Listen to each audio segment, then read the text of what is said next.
Episode 21. Jeeva magic school library நுழைவாயிலுக்குள் நுழைந்ததும் எல்டர்மோ லைப்ரரி அறைக்கு வெளியில் அமர்ந்ததை பார்த்து ஹாய் என உற்சாகமாக சைகை செய்தான். நீயா, மறுபடியும் வந்துட்டியா நீ என ஜீவாவை பார்த்து கேட்டார் எல்டர்மோ. ஜீவா தன் முதல் சந்திப்பிலேயே எல்டர்மோவுக்கு பிடிக்காத ஒருவனாக மாறியிருந்தான். ஜீவாவை பார்த்ததும் வெறுப்பு மட்டுமே எல்டர்மோ முகத்தில் பரவியிருந்தது. இருந்தாலும் ஜீவா இயல்பாக லைப்ரரிக்கு எதுக்கு வருவாங்க, புக்ஸ் படிக்கத்தான் என கூறினான். எல்லாரும் புக்ஸ் படிக்க வருவாங்க, ஆனா நீ எதுக்கு வருவேன்னு நேத்தே பார்த்துட்டேன். நீ விளையாட இது ஒன்னும் பிளே கிரவுண்ட் இல்ல, வேற பக்கம் போய் டைம் பாஸ் பண்ணு என ஜீவாவை விரட்டுவது போல் சைகை காட்டினார் எல்டர்மோ. என்ன தாத்தா, உங்க சொந்த லைப்ரரி மாதிரி சீன் போடுறீங்க? இது மேஜிக் ஸ்கூல் லைப்ரரி. நான் மேஜிக் ஸ்கூல் ப்ரொஃபசர். நான் உள்ள போறத தடுக்க உங்களுக்கு ரைட்ஸ் இல்ல என ஜீவா கண்களை சுருக்கி கூறினான். ஓ அப்படியா, சரி என்ன படிக்க போறீங்க அத சொல்லு, அத கேட்க எனக்கு உரிமை இருக்கு என எல்டர்மோ அதட்டுவது போல் கேட்டார். ஃபைட்டிங் ஸ்ட்ராட்டஜி, ட்ரிக்ஸ் இத பத்தியெல்லாம் கொஞ்சம் ரெஃபர் பண்ணலான்னு வந்திருக்கேன், போதுமா என ஜீவா கையை விரித்து கூறினான். நீ சொல்றதெல்லாம் உன்னோட டான் ஸ்டேஜ் பொசிஷன்லயே உனக்கு தெரிஞ்சிருக்கணும். நீ என்ன ஸ்டேஜ்ல இருக்கியோ அந்த அளவுக்கு ஃபைட் ஸ்ட்ராட்டஜி பத்தி கண்டிப்பா தெரிஞ்சிருக்கணும். நீ சொல்றது நம்புற மாதிரி இல்ல, போ போ என ஒரு நாயை போல ஜீவாவை விரட்டினார் எல்டர்மோ. ஜீவா நேற்று 2 முறை தொடர்ந்து வந்து புத்தகத்தை புரட்டினான். ஆனால் லைப்ரரியிலிருந்து திரும்பி போகும்போது எந்த புத்தகத்தையும் எடுத்துச் செல்லவில்லை. அதேபோல் லைப்ரரியில் ஜீவா இருந்ததும் சில நிமிடங்களே என்பதால் எல்டர்மோ ஜீவாவை விரட்டுவதிலேயே குறியாக இருந்தார். சொன்னா நம்புங்க, நான் படிக்கத்தான் லைப்ரரி வந்திருக்கேன், நீங்க நினைக்கிற மாதிரி இல்ல என ஜீவா எல்டர்மோவிடம் விளக்கிக் கொண்டிருக்க, எல்டர்மோ நான் உள்ள போறேன், கொஞ்சம் ஸ்டடி பண்ணணும் என ஒரு அழகான குரல் திடீரென ஒலித்தது. ஜீவா வேகமாக திரும்பி பார்க்க, ஊதா நிற உடையில் ஒல்லியான உடல், அழகான முகம், வெள்ளை அருவி போல் நின்றிருந்தாள் ரித்திகா. ரித்திகா பார்க்க அழகான பெண் மட்டுமல்ல, நல்ல திறமையான ஆசிரியரும் கூட. 25 வயதிலேயே டான் 5 நிலையை அடைந்திருந்தாள். அதனால் ரித்திகாவின் மீது அனைவருக்கும் ஒரு மரியாதை இருந்தது. ஓ நீங்களா மேடம், போங்க போங்க என எல்டர்மோ புன்னகைத்து கூறினார். தேங்க்யூ மோ என ரித்திகா சொல்லிக்கொண்டு திரும்பும்போது எல்டர்மோ அருகில் நின்று கொண்டிருந்த ஜீவாவை பார்த்தாள். ஜீவாவும் ரித்திகாவை பார்த்தான். ஜீவா இந்த பள்ளியிலேயே மட்டமான ஆசிரியர் என்ற பெயர் பெற்றவன். மேலும் எலிஜிபிலிட்டி டெஸ்டில் 0 வாங்கியவன் என்பதால் எப்போதும் அவனுக்கு தாழ்வு மனப்பான்மை இருந்ததை ரித்திகா பல சமயங்களில் கவனித்திருக்கிறாள். அந்த தாழ்வு மனப்பான்மையால் ஜீவா எப்போதும் மற்ற ஆசிரியர்கள் முன் சகஜமாக பேசவோ பார்க்கவோ மாட்டான் என நினைத்த ரித்திகா இப்போது ஜீவா இயல்பாக இருப்பதை ஆச்சரியமாக பார்த்தாள். ரித்திகாவை பார்த்த ஜீவா ஒரு பெண் போல் வெக்கப்பட்டு நின்றான். அதே நேரம் எல்டர்மோவை பார்த்து புருவத்தை உயர்த்தி, என்ன தாத்தா இதெல்லாம் உங்களுக்கே நியாயமா இருக்கா? என்ன உள்ள விட மாட்டேன்னு சொல்லிட்டு இப்ப அவங்கள மட்டும் உள்ள விடுறீங்களே என கேட்டான் ஜீவா. சத்தமாக சிரித்தபடி, அந்த மேடம் உள்ள படிக்க போறாங்க, உன்ன மாதிரி விளையாட போகல, புரியுதா என எல்டர்மோ நக்கலாக கூறினார். என்ன பெருசு முட்டாள் மாதிரி பேசுற, லைப்ரரிக்குள்ள புக்ஸ் மட்டும்தானே இருக்கு, யாராச்சும் உள்ள போய் விளையாடுவாங்களா என ஜீவா தலையில் அடித்துக் கொண்டு கூறினான். யாரும் விளையாட மாட்டாங்கதான், ஆனா நீ விளையாடுவ. உள்ள இருக்கிற அலமாரிய சுத்தி சுத்தி வரத்துக்கு நீ எதுக்கு உள்ள போற? படிக்கிற மாதிரி எல்லாரையும் ஏமாத்தத்தானே என கடுப்பாக கேட்டார் எல்டர்மோ. இதை கேட்ட ரித்திகா மெல்ல சிரித்துக் கொண்டு அமைதியாக நின்றாள். சரி, நீங்க நான் என்ன சொன்னாலும் கேட்க மாட்டீங்கன்னு தெரிஞ்சு போச்சு, நான் கிளம்புறேன் என ஜீவா சொல்ல, எல்டர்மோ ஜீவா படிக்கிறேன் தானே கேட்கிறாரு, அவரை ஏன் இப்படி பேசுறீங்க? ஒரு ப்ரொஃபஸரை இப்படி உள்ள விடாம வெளியே அனுப்புனா பாக்குறவங்க என்ன நினைப்பாங்க உங்களை என ரித்திகா ஜீவாவை போக விடாமல் குறுக்கிட்டு கூறினாள்.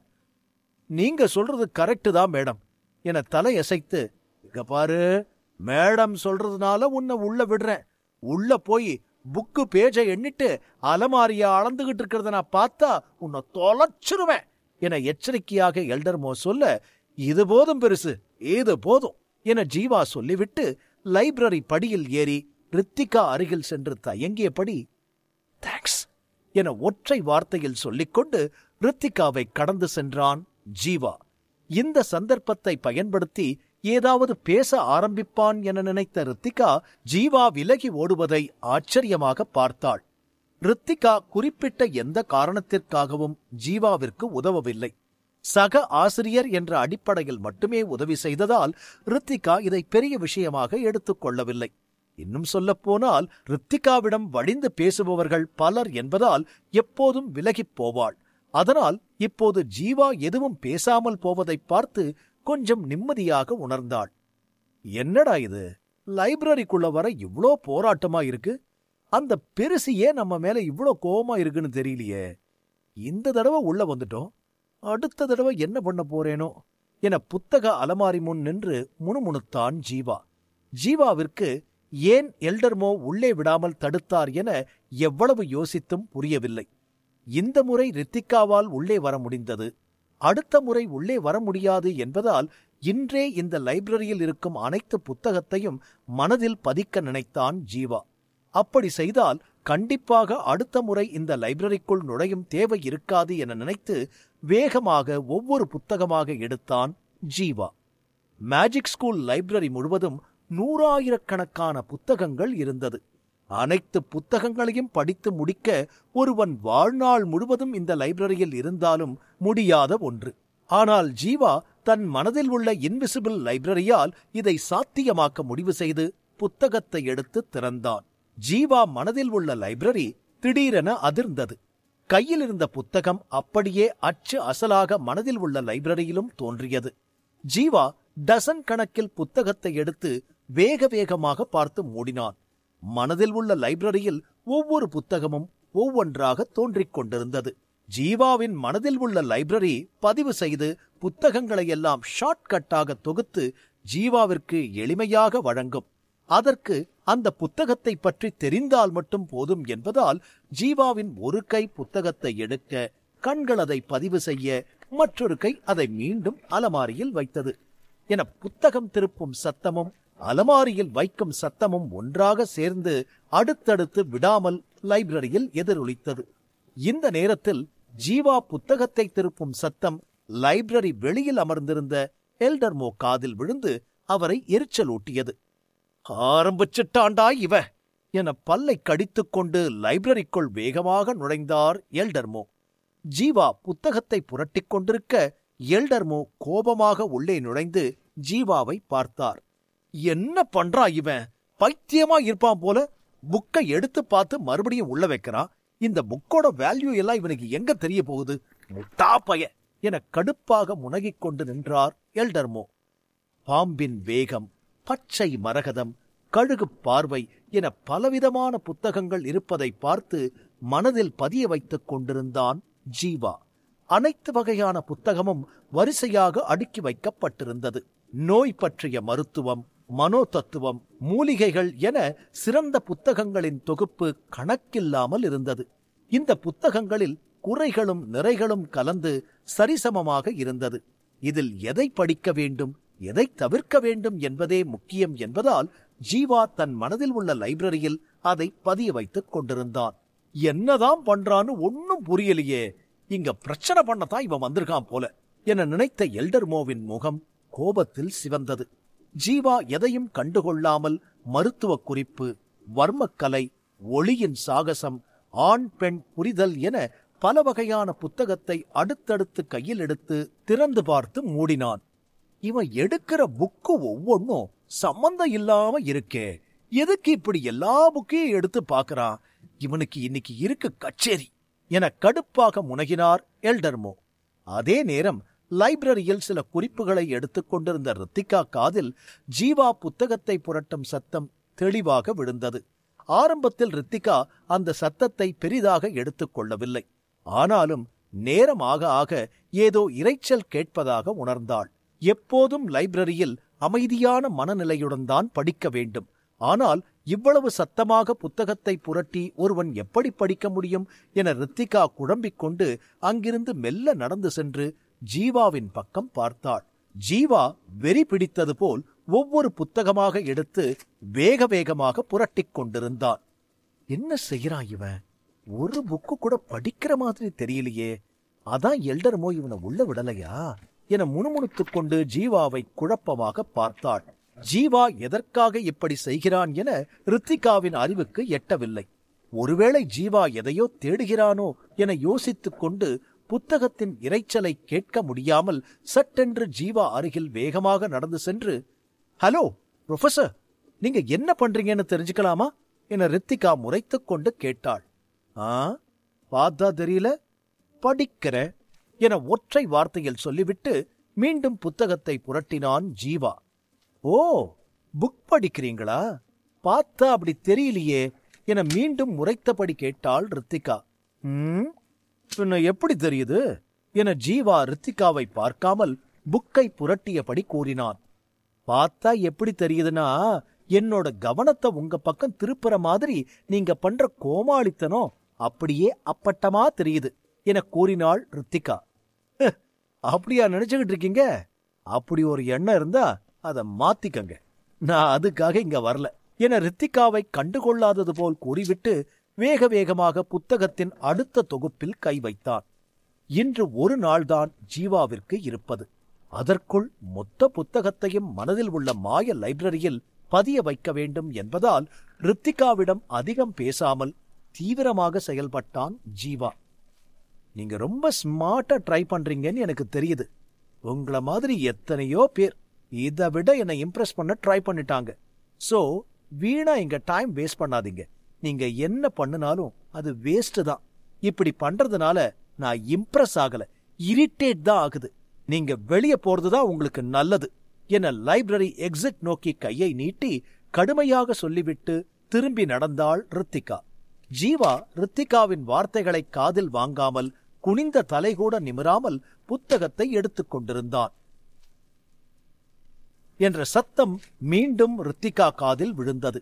எவ்வளவு சொல்லியும் இவன் கேட்கவில்லை. மறுபடியும் ஸ்டார்ட் பண்ணிட்டான் என நினைத்து கோபமாக ஜீவாவை நோக்கி நடந்து வந்தாள் ரித்திகா. ஹலோ புரொஃபசர், உங்களுக்கு ஒரு டைம் சொன்னா புரியாதா? எனக்கு நீங்க பண்றது பிடிக்கல. உலகத்துல ஒருத்தர் கூட உங்கள மாதிரி புக் படிக்க மாட்டாங்க.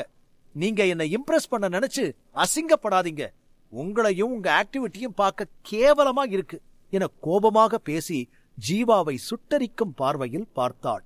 தலை குனிந்திருந்த ஜீவா மெல்ல நிமிர்ந்து ரித்திகாவை பார்த்து கண்களை சுருக்கினான்.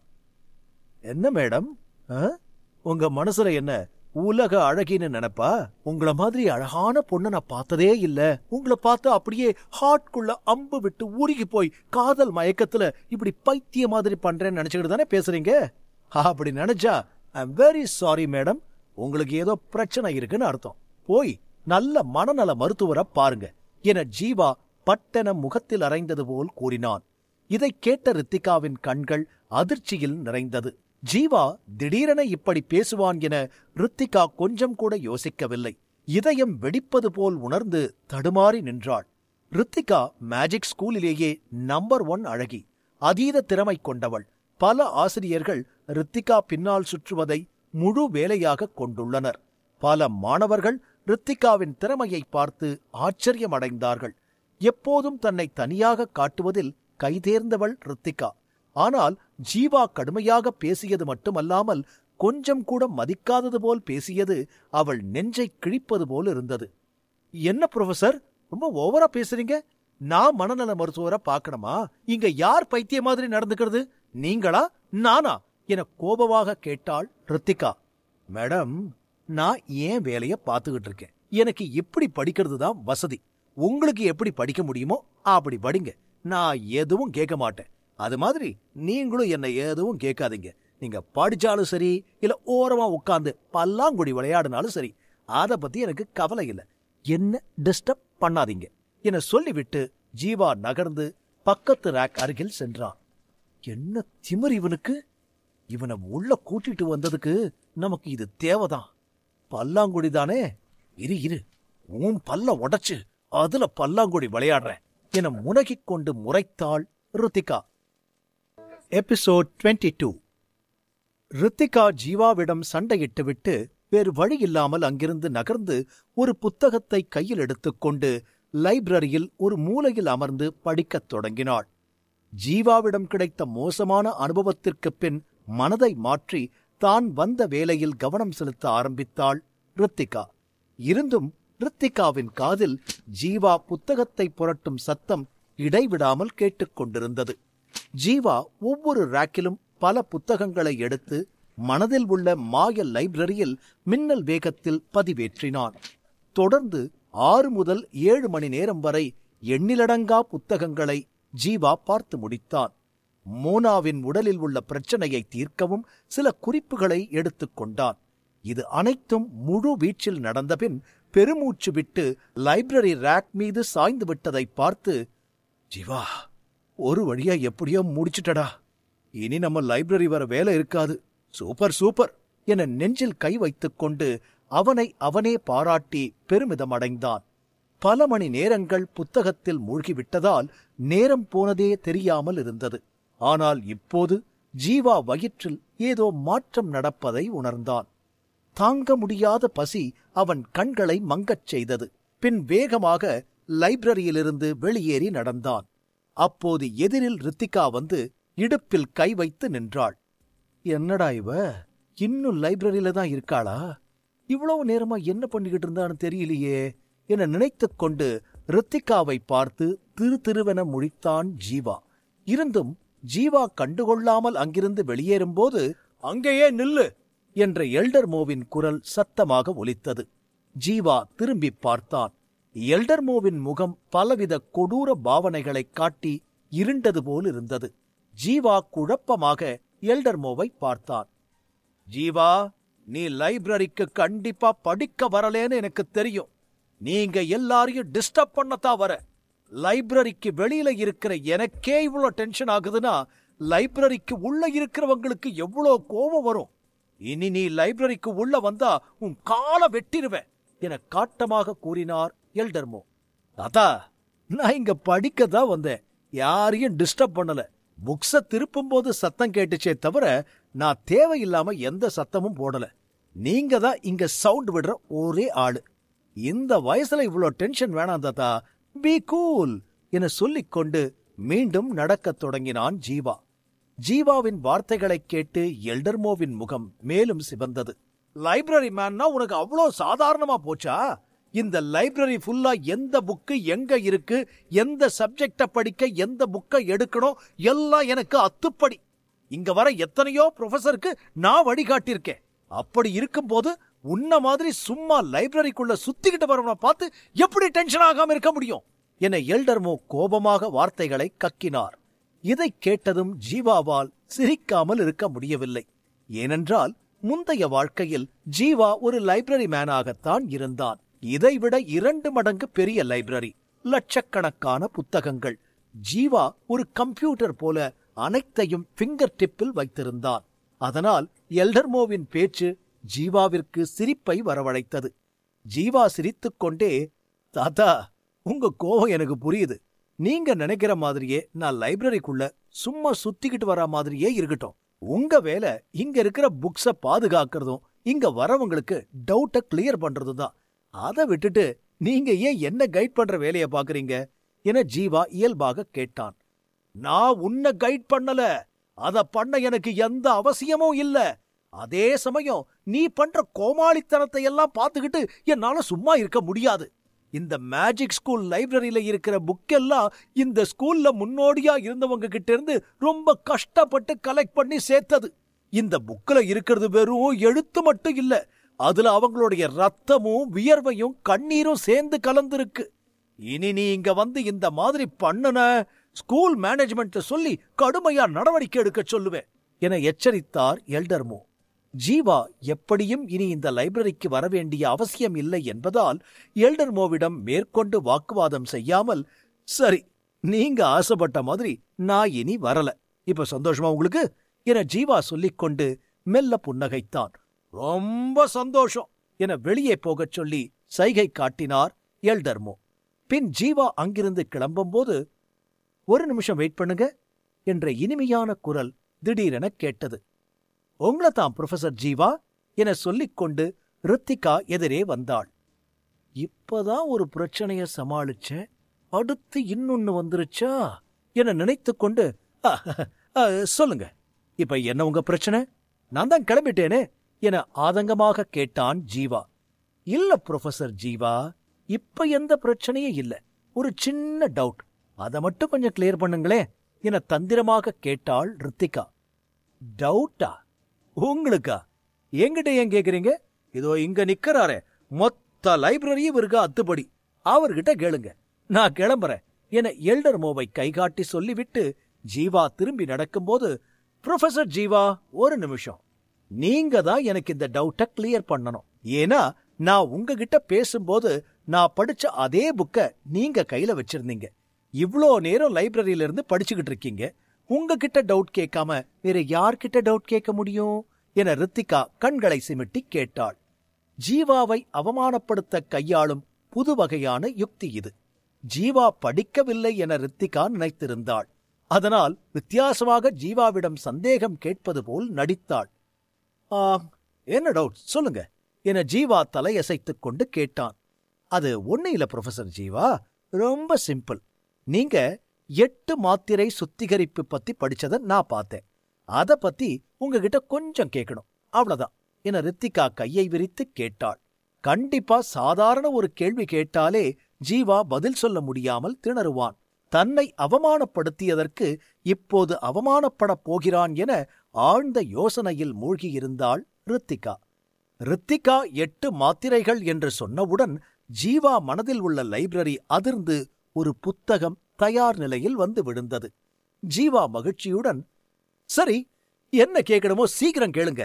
எனக்கு வேற ரொம்ப பசிக்குது. ஆனா அதை விட உங்களோட அறிவு பசி என்னை வியக்க வைக்குது. கேளுங்க, நான் கிளியர் பண்ணிட்டு போறேன்" என ஜீவா அவசரமாக கூறினான்.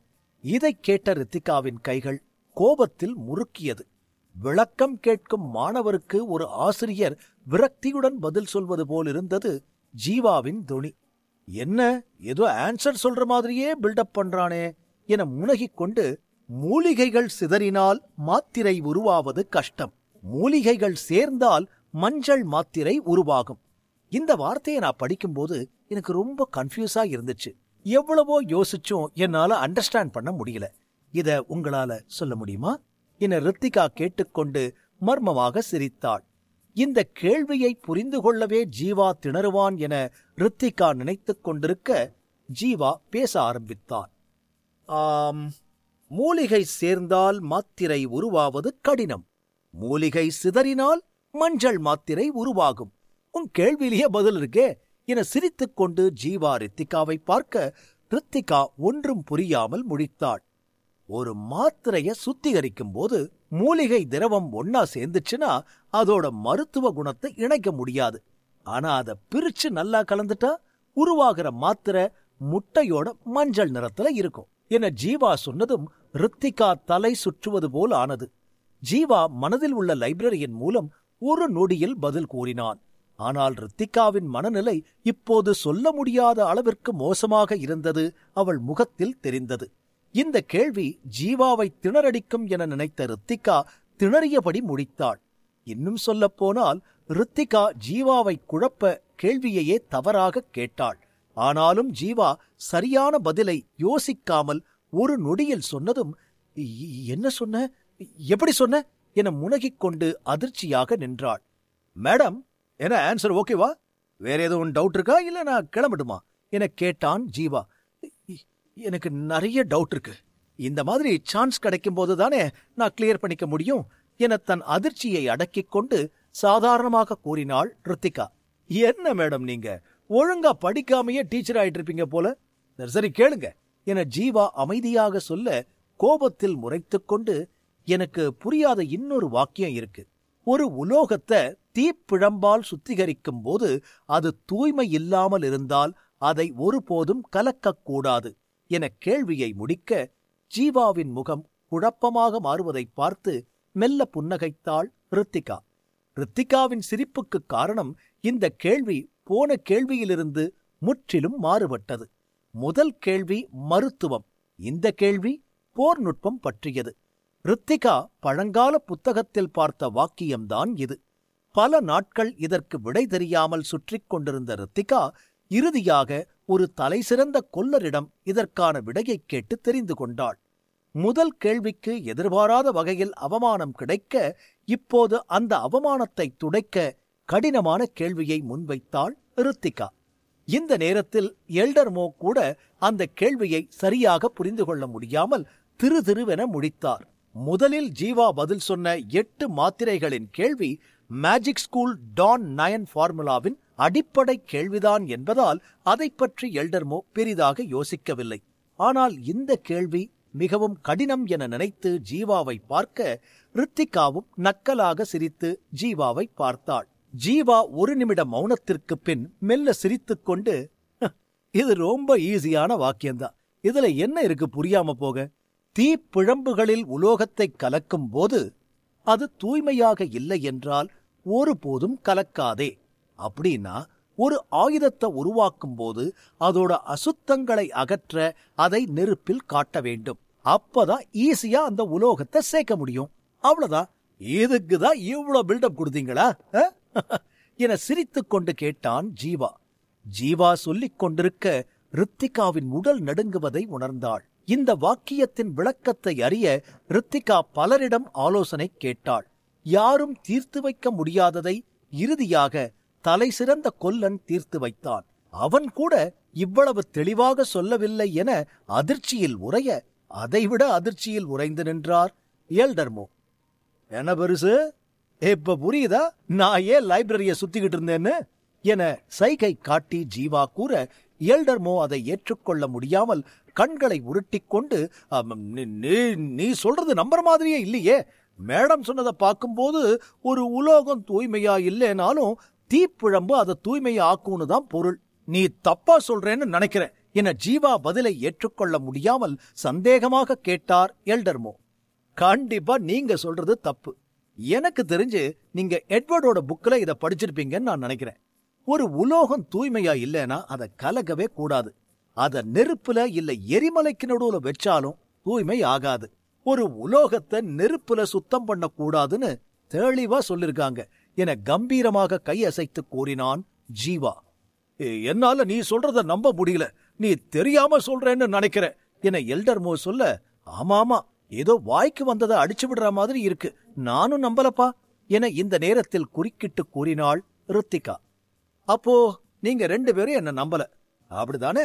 ஓகே, இப்ப எனக்கு நான் சொன்னதுல நம்பிக்கை இருக்கு. உங்களுக்கு நம்பிக்கை இல்லைன்னா 2வது ரேக்ல 3வது ரோல 9வது புக்ல பேஜ் நம்பர் 49ல உங்க கேள்விக்கான பதில் இருக்கு, போய் பாருங்க என கைகளை லைப்ரரியை நோக்கி நீட்டி கூறினான்.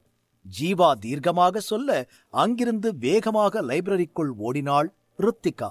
அவள் மூளை ஜீவா வார்த்தைகளை யோசிக்க, கண்கள் தேட, கைகள் வேகமாக புத்தகத்தை எடுத்தது. 49வது பக்கத்தை வேகமாக திருப்பி பார்த்ததும் தலை சுற்றி கீழே விழுந்தாள் ரித்திகா. ஜீவா சொன்ன வார்த்தை ஒரு வரி விடாமல் அந்த பக்கத்தில் இருந்தது. எபிசோட் 23.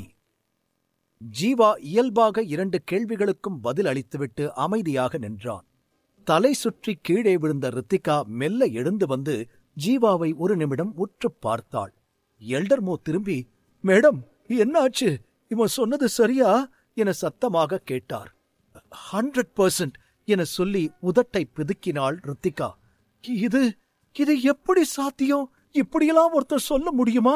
ஒருவேளை அவனுக்கு நல்லா தெரிஞ்ச புக்ல இருக்கிறத பத்தி அந்த மேடம் கேட்டிருப்பாங்களோ என யோசித்துக் கொண்டு ஜீவாவை வைத்த கண் எடுக்காமல் விசித்திரமாக பார்த்தார் எல்டர்மோ. என்ன 2 பேரும் அப்படியே ஷாக் அடிச்ச மாதிரி நிக்கிறீங்க? நீங்க கேட்டது ரொம்ப ஈஸியான கேள்விதான், அதான் நானும் ஈஸியா பதில் சொல்லிட்டேன். இத பார்த்து ஒரு ஸ்டூடெண்ட் ஷாக் ஆகலாம், ஆனா ஒரு எக்ஸ்ட்ராடினரி ப்ரொஃபஸரும் ஒரு எக்ஸலண்ட் லைப்ரரி மேனும் ஷாக் ஆகிறத பார்த்தா எனக்கு ஆச்சரியமா இருக்கு என ஜீவா இருவரையும் பார்த்து கேட்டான். எனக்கு இந்த பதில கேட்டு ஆச்சரியம் இல்ல, நீ எப்படி இந்த பதில சொன்னேங்கிறதுலதான் ஆச்சரியம். சரி, அதை விடு, நான் ஒரு கேள்வி கேட்கிறேன். 10,000 படைப்புகளின் பார்வையை பிரதிபலிக்கும் ஆற்றலின் சுழற்சி, இத நீ எப்படி விவரிப்ப என எல்டர்மோ ஜீவாவை பார்த்து கேட்டார். உண்மையில் இந்த கேள்வியை கேட்ட ஒரு பெரியவரிடம் எல்டர்மோ பதில் சொல்ல முடியாமல் தடுமாறினார். அந்த கேள்விக்கு பதிலை கண்டுபிடிக்க லைப்ரரி முழுக்க பல புத்தகங்களை புரட்டி எடுத்தும் எந்த பதிலும் கிடைக்கவில்லை. எல்டர்மோ இந்த கேள்விக்கு பதில் தெரியாமல் எப்படி திணறினாரோ அதே போல ஜீவாவும் திணறுவான் என இந்த கேள்வியை கேட்டு புருவத்தை உயர்த்தி திமிராக நின்றார். ஆனால் ஜீவா எந்தவித உணர்ச்சியும் வெளிக்காட்டாமல் மெல்ல சிரித்துக்கொண்டு, என்ன தாத்தா, இதெல்லாம் ஒரு கேள்வின்னு என்கிட்ட கேக்குற? 10வது படிக்கிற பையன்கிட்ட 1 2 3 தெரியுமான்னு கேக்குற மாதிரி இருக்கு என சொல்லி முட்டாளை பார்ப்பது போல் பார்த்தான் ஜீவா. எல்டர்மோ ஜீவாவின் வார்த்தைகளை கேட்டு என்ன சொல்வது என்று புரியாமல் கண்களை சுருக்கினார். நீங்க கேட்டது ரொம்ப பேசிக் கொஸ்டின். ஒருத்தருடைய ஆற்றல் அவன் உடம்புல சர்க்குலேட் ஆகும்போது ஒரு படைப்பை அவன் பார்த்தா அவன் மனம் உலகம் ஃபுல்லா சுத்தற மாதிரி இருக்கும். இதத்தான் செலஸ்கி theories of blood and force அப்படிங்கிற புக்ல தெளிவா சொல்லிருக்காரு. அந்த புக்கு 27வது ரேக்ல 69வது பக்கத்துல இருக்கு. இது ஃபைட்டர் டான் 1ல இருந்த பேசிக் ஸ்டெப்ஸ். அந்த ஸ்டெப்ல கொஞ்சம் கண்ணுக்கு தெரியாத தப்பு இருந்துச்சு. அத தெரியாம எத்தனையோ பேர் ஃபாலோ பண்ணிக்கிட்டு இருந்தாங்க. அத கண்டுபிடிச்ச ஒருத்தர் இனி யாரும் இத பத்தி தெரியாம இருக்க கூடாதுன்னு எழுதி வச்சுட்டு போயிருக்காரு. நம்பலேனா இப்பவே போய் பாருங்க என ஜீவா சொன்னதும் எல்டர்மோ ஒரு வார்த்தை கூட பதில் பேசாமல் வேகமாக திரும்பி தலை தெறிக்க எதிரில் இருந்த ரித்திகாவை நகர்த்திவிட்டு லைப்ரரிக்குள் ஓடினார். சில நிமிடத்தில் theories of blood and force புத்தகம் கையில் கிடைக்க அந்த புத்தகத்தை எடுத்து பக்கத்தை புரட்டினார். சில நொடியில் எல்டர்மோவின் உடல் தள்ளாடுவது போல் ஆனது. எல்டர்மோ எத்தனையோ சிறந்த புத்தகங்களை புரட்டி பார்த்தும் இதற்கான பதில் கிடைக்கவில்லை. ஆனால் இன்று ஒரு சாதாரண புத்தகத்தில் இதற்கான துல்லியமான பதில் இருப்பதை பார்த்து அதிர்ந்து போனார். இதை அவர் கனவிலும் எதிர்பார்க்கவில்லை. எல்டர்மோவின் கால்கள் நடுங்கியது. சுற்றியிருந்த புத்தகங்கள் அனைத்தும் சத்தமாக சிரிப்பதைப் போல அவர் கண்களுக்கு தெரிந்தது. தலை வேகமாக சுற்றியது. அவரின் மனநிலை விவரிக்க முடியாத அளவுக்கு இருந்தது. சற்று முன்தான் ஜீவாவை கடுமையாக திட்டினார். லைப்ரரிக்கு வருவதே வெறுமனே சுற்றத்தான் என பல வழிகளில் ஜீவாவை அவமானப்படுத்தியும் எல்டர்மோவின் மனது ஆறவில்லை. ஆனால் அப்படிப்பட்ட ஒருவன் புத்தகத்தை மட்டுமல்ல, பக்க எண்ணை கூட துல்லியமாக சொன்னது எல்டர்மோவை நிலை குலைய வைத்தது. எல்டர்மோ லைப்ரரியை விட்டு வெளியே வந்து ஜீவா அருகில் நடந்து வந்தார். எனக்கு இப்போ இருக்கிறது ஒரே கேள்விதான். நீ எப்படி டீச்சர்ஸ் எலிஜிபிலிட்டி டெஸ்ட்ல 0 வாங்கின? நீங்க கேக்குற கேள்விதான் என் மனசுலயும் ரொம்ப நாளா இருக்கு. கண்டிப்பா இதுக்கு சீக்கிரம் விடை கிடைச்சிரும் என சொல்லிக்கொண்டு ரித்திகாவை பார்த்து, ஓகே மேடம், எனக்கு ரொம்ப பசிக்குது. வேற எதுவும் டவுட் இருந்தா லைப்ரரியில போய் கிளியர் பண்ணிக்கோங்க. நான் கிளம்புறேன் என சொல்லி அங்கிருந்து கிளம்பினான். அதிர்ச்சியில் இருந்த ரித்திகா சட்டென்று ஜீவாவின் வார்த்தையை கேட்டு சுய நினைவுக்கு வந்து, ஹலோ சார், ஒரு நிமிஷம் என சத்தமாக கத்தினாள். ஐயோ, என்ன மேடம் உங்க பிரச்சனை? சீக்கிரம் சொல்லுங்க, பசி வேற தாங்க முடியல என கடுப்பாக கேட்டான் ஜீவா. ரித்திகா தன் மினுமினுக்கும் கண்களை சிமிட்டிக்கொண்டு, ஆக்சுவலா நானும் இன்னும் சாப்பிடல, என் கூட டின்னருக்கு வரீங்களா என தயங்கிக் கொண்டே கேட்டாள். ரித்திகாவை பல ஆண்கள் பலவிதமாக டின்னருக்கு அழைத்தும் ஒருவருக்கு கூட அந்த வாய்ப்பை கொடுக்காமல் நிராகரித்தாள். விமல் பின்னால் நாய் போல் அலைந்தும் ரித்திகாவிடம் இந்த வார்த்தையை கேட்டதில்லை. உங்களுக்கு பசிச்சா நீங்க போய் தனியா சாப்பிடுங்க, எதுக்கு நம்ம 2 பேரும் சாப்பிட போகணும்? ஏன் நான் உங்களுக்கு சேர்த்து பில் கொடுக்கணும்னு பிளான் பண்றீங்களா என ஜீவா ரித்திகாவை உதாசீனப்படுத்தி பேசினான். ஏய், நீங்க என்ன சொல்றீங்க? நானே பில் பே பண்றேன், நீங்க எவ்வளவு வேணுமோ என்ன வேணுமோ சாப்பிடுங்க, போதுமா என கடுப்பாக கூறினாள் ரித்திகா. நீங்க எதுக்கு எனக்கு பில் பே பண்ணும்? நீங்க கேட்ட கேள்விக்கு எனக்கு பதில் தெரிஞ்சிச்சு, நான் சொல்லிட்டேன், அவ்வளவுதான்.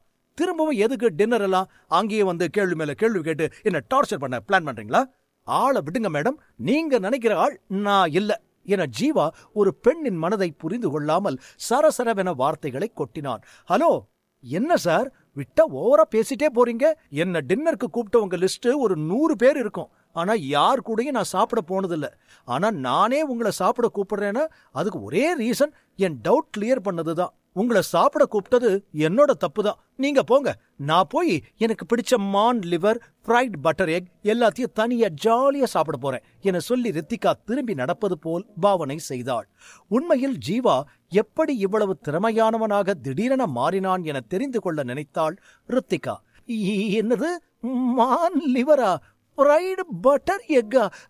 அதெல்லாம் நான் பார்த்ததே இல்லையே என ஜீவா முனகிக் கொண்டு, ஹலோ மேடம், ஒரு நிமிஷம் என சத்தமாக கத்தினான்.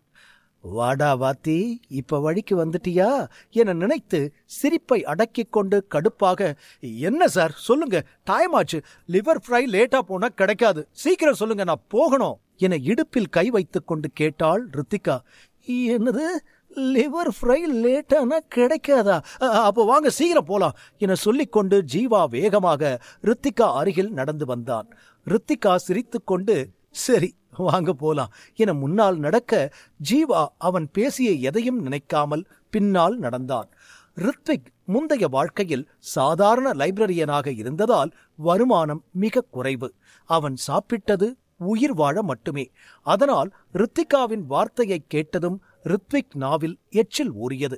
மேலும் ரித்திகா என்ன எண்ணத்தில் தன்னை அழைக்கிறாள் என ஜீவாவால் புரிந்து கொள்ள முடியவில்லை. ஜீவா மனதில் இருக்கும் லைப்ரரி ஒருவரின் நிறைக்குறை இயல்புகளை காட்டும். ஆனால் ஒருவரின் மனதை பற்றி எதுவும் காட்டாது என்பதால் ஜீவா அதை பற்றி யோசிப்பதை நிறுத்தினான். ஒரு நீண்ட நடைபாதையில் இருவரும் மெதுவாக நடந்து சென்றனர். மனதை வருடும் காற்றில், அமைதியான இரவில், நிலவின் ஒளியில் இயற்கை காட்சிகளை பார்த்து கொண்டு இருவரும் நடந்தனர்.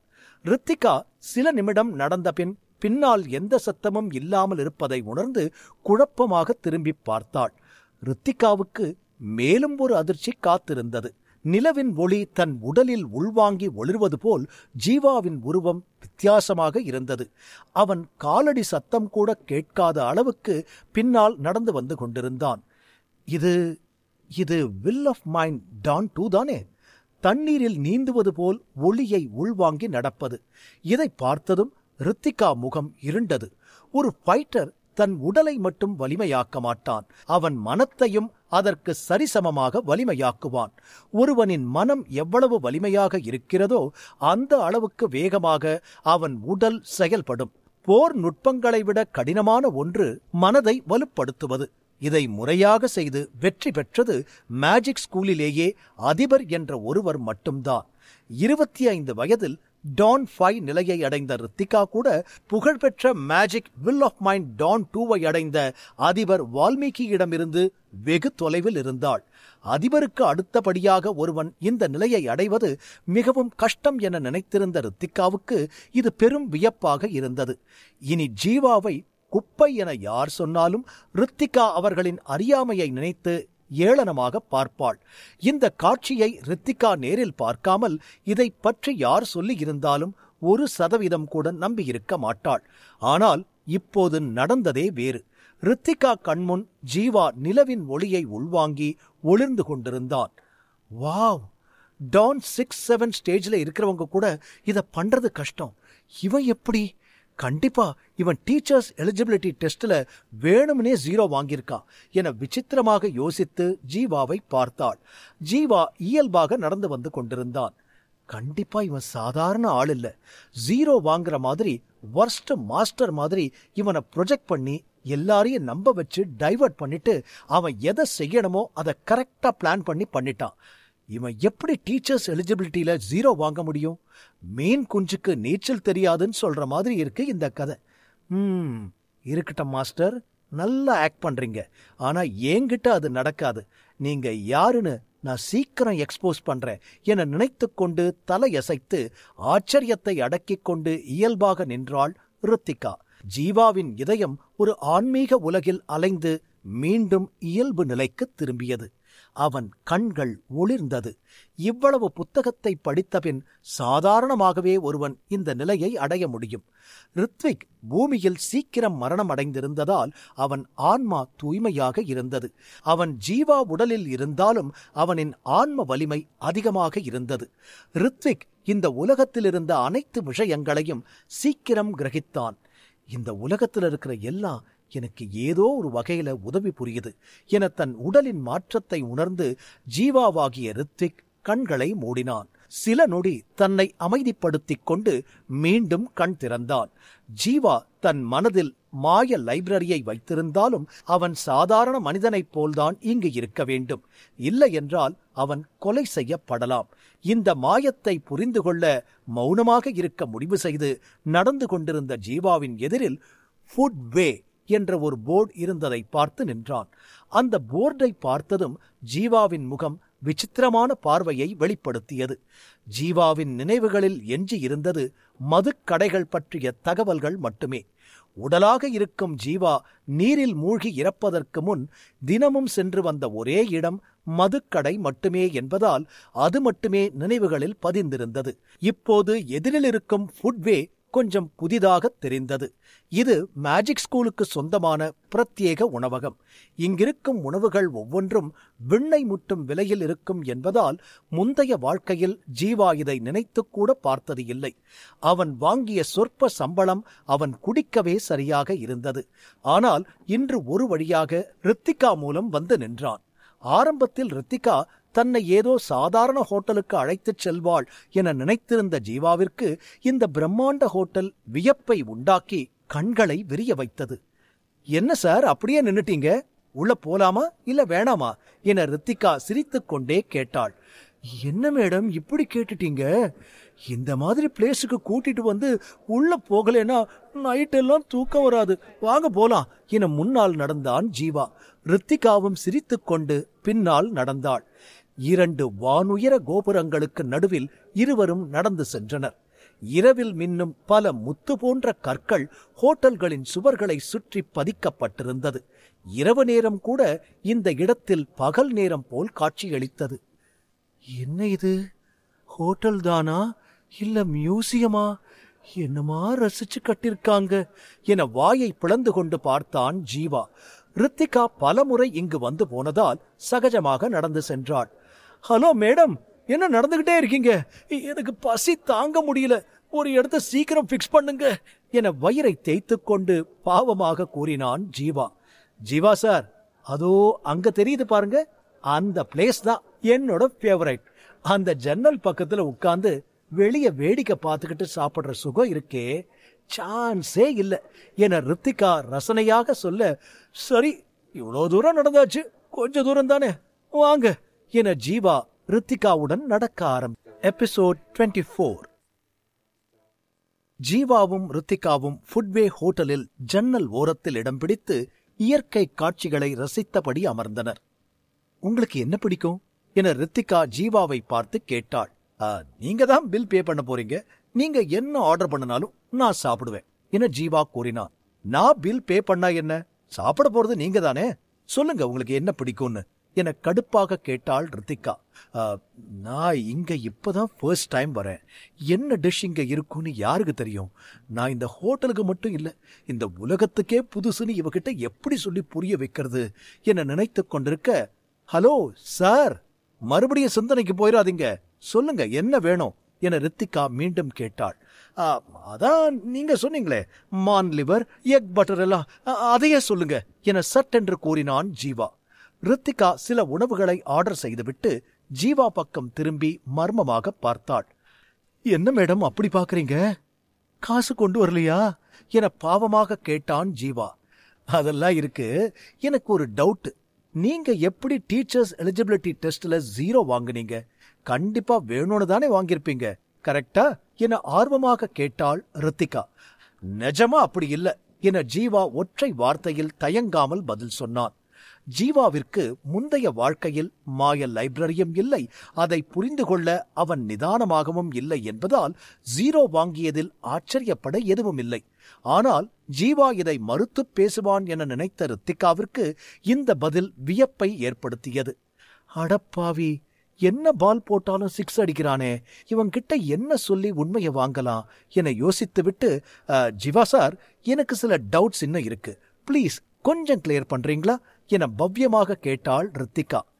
இவ விடமாட்டா போலையே, இங்கிருந்து எந்திரிச்சு போகவும் முடியாது, பசி வேற தாங்க முடியல, சமாளிப்போம் என நினைத்துக்கொண்டு, கேளுங்க மேடம், டின்னர் எல்லாம் வாங்கி தரீங்க, உங்க டவுட்டை கிளியர் பண்ணாமையா, கேளுங்க என கோபத்தை அடக்கிக் கொண்டு கூறினான் ஜீவா. பயிற்சி செய்யும் போது ஒருவர் தன் ஆறாவின் ஆற்றலை சேகரிக்க முடியல, அப்படின்னா என்ன செய்யறது என ரித்திகா கேட்டுவிட்டு ஜீவாவை உன்னிப்பாக பார்த்தாள். என்ன மேடம், அந்த பெருசை விட ஈஸியான கேள்வி கேட்கிறீங்க, அப்படி சேகரிக்க முடியலனா அதுக்கு 9 மெத்தட் இருக்கு என சொல்லி ஒவ்வொரு முறையையும் ஒவ்வொன்றாக கூறினான். ஜீவா சாதாரணமாக 9 முறைகளையும் கூறி முடிக்க ரித்திகா கண்கள் அசாதாரண உணர்ச்சியை வெளிப்படுத்தியது. இதில் 3 முறை மட்டுமே ரித்திகாவிற்கு தெரியும். ஜீவா ஒரு மாயக்காரன் போல் ரித்திகாவிற்கு தெரிந்தான். ஒரே நாளில் ஜீவா அடுத்தடுத்த பல அதிர்ச்சியை ரித்திகாவிற்கு கொடுத்தான். யார் இவன்? ஜீவாதானா இல்ல பேயா என ரித்திகா தன்னை அறியாமல் முனகினாள். ஓகே சார், அப்போ 9 மெத்தட் யூஸ் பண்ணி நம்ம ஆராவோட ஆற்றலை பாடிக்குள்ள கொண்டு வந்தாலும் அந்த ஆற்றலை நம்ம பாடி வெளிப்படுத்த முடியலேனா என்ன பண்றது என ரித்திகா தன் ஆச்சரியத்தை அடக்கிக் கொண்டு கேட்டாள். அட, அதுவும் ரொம்ப ஈஸி மேடம்.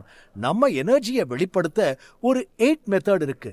அது என ஒவ்வொன்றாக மீண்டும் சொல்ல ஆரம்பித்தான். இதை கேட்டுக்கொண்டிருந்த ரித்திகாவின் உடல் நடுங்குவதை அவளால் தடுக்க முடியவில்லை.